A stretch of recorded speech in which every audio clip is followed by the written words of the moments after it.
Ven aquí, que se cae. ¿Tú te estás riendo de mí o qué? Ven, súbete. Sube. Ah, te lo dije que te ibas a caer. Mira las plumas, qué preciosas que tiene. Hola, bonito. Qué bonito, ¿eh?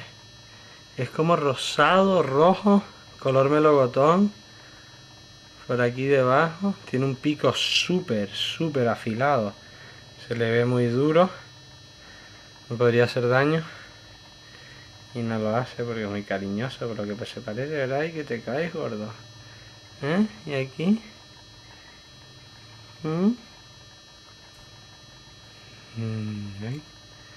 ¿Ven? Ay, ay, ay, ay, ay, ay, sí, ay, qué bueno, qué bueno, qué bueno, qué bueno. Este se cree, este lorito, creo yo, que se está confundiendo, se cree que es un perro. O algo, por lo menos. Because they're extremely intelligent animals.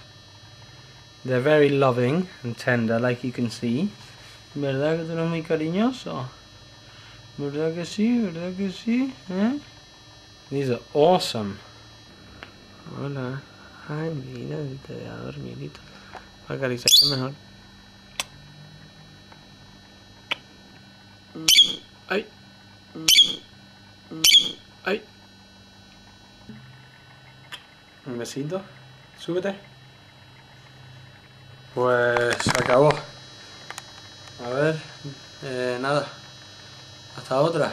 A ver. Espero poder hacer un vídeo dentro de una semana. En el caso que me lo quede, pues lo haré. Y en el caso de que lo tenga que devolver, pues nada, pues no lo haré, evidentemente. A no ser que me venga volando una vez más. Pues un saludito, que vaya bien todo. And see you later, alligator. Bye.